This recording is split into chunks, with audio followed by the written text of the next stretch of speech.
Yun mga boss, nandito na tayo ngayon sa customer natin dito sa Goa, dito sa market. Di-deliver tayo ng isang pirasong tigaan ng nyog.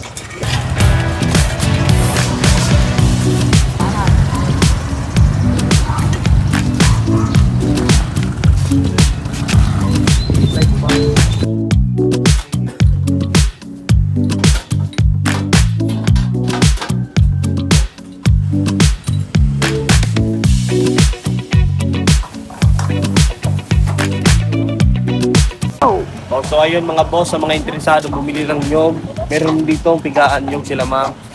Beside, Micro Finance, Rappi, yun lang.